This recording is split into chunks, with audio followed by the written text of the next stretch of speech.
I know last year was the year of Sanji, and I know this is Sanji's arc. However, Brook has clearly shown, time and time again in this arc, that he's truly amazing. The first person to fight a Yonko in the Straw Hat crew. The first person to do some form of damage to a Yonko. And number 3, he got the poneglyph. He got the rubbings.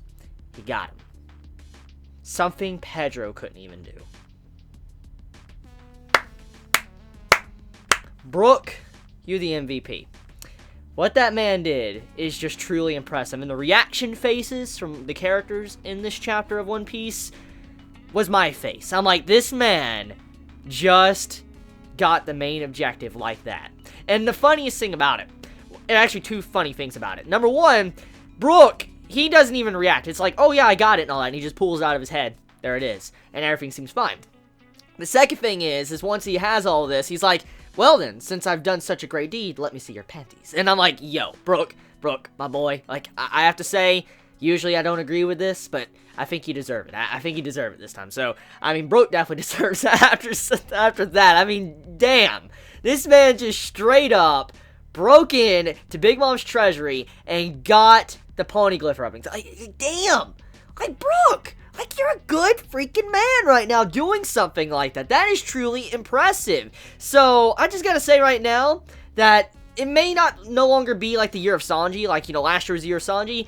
I think this is the year of Brook. I really do. Because what this man has been doing since the year began is just like, damn, this character is just being badass. So many feats he's doing this year of 2017 of One Piece. So with that being said, though, this chapter of One Piece ends off with a very sweet and sad conclusion.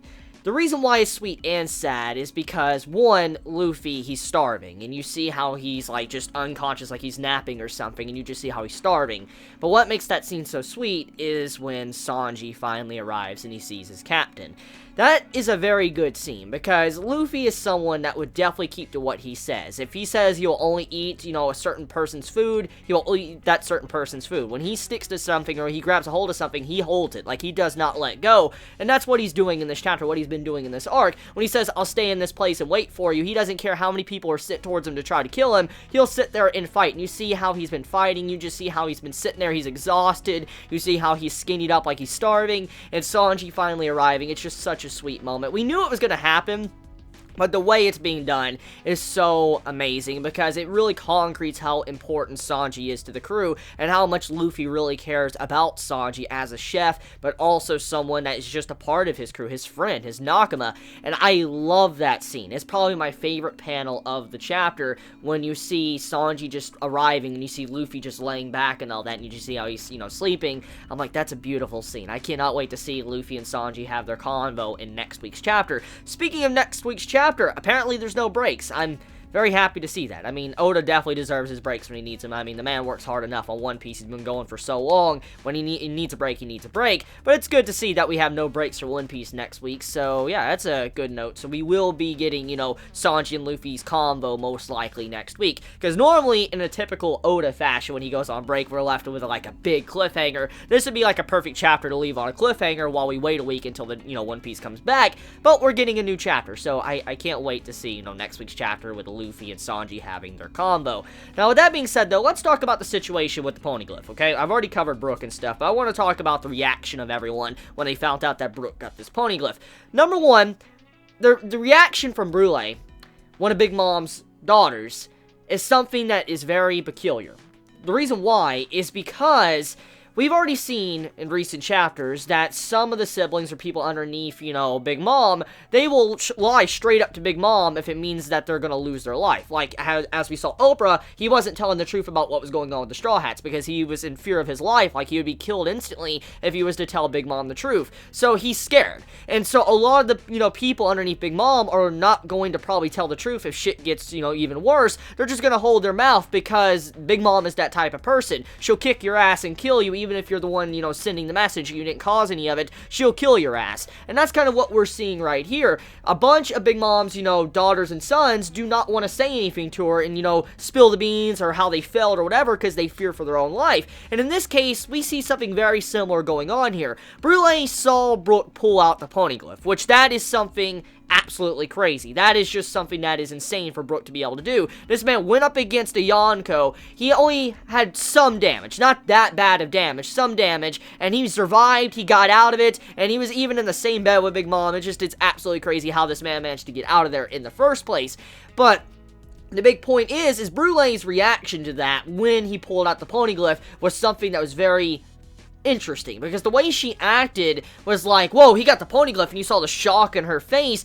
That, I feel like that's gonna come back to bite the Straw Hat crew, or in some way, that's gonna play a huge crucial part in the future of this arc, or future of One Piece, and like maybe many arcs down the road, because we gotta remember, a lot of Big Mom's children will not tell the truth to her, so there is a very likely possibility. Let's say Brule somehow gets out of this and she's not killed by Big Mom, okay? Let's say Big Mom doesn't kill her, Brule gets out, everything is fine. I don't think Brule's gonna tell Big Mom about the poneglyph. I don't think she's ever gonna say something like that, and those two aren't, because of how Big Mom will kill you over that, especially if someone stole her poneglyph writing, did the rubbings and all that, and did a copy of it. She would probably kill someone over it. I mean, look how angry she got about Roger and stuff, so when you think about it like that, then you could see that she would definitely get pissed off if someone broke into her treasury, got that right out from underneath her nose. She'd be mad. So I don't think Brule's going to say anything. I think one of the big things about this arc that's constantly being proven once again every time is that Big Mom is very powerful. And she's so powerful that her own crew is scared of her. Her own crew will not tell her the truth. Her own crew will not say what it is and what's going on, because Big Mom doesn't want to accept that. Because if you say anything that, kind of pisses her off, she's going to kill your ass. And this is what we've seen time and time again. And so her overall atmosphere as a Yonko, how she, acts towards her crew, is playing against her. She may be powerful, but she's actually destroying her own self. In this case, it's not even the Straw Hat crew that's actually even damaging Big Mom. It's actually Big Mom herself that's constantly, actually letting either the Straw Hats go, or the Straw Hats gain something, an advantage over her, or it's because of how she treats her crew members, her daughters and sons, as to why the Straw Hats keep getting out and things go against Big Mom in the first place. Let's think about Brook, okay? Brook, for instance,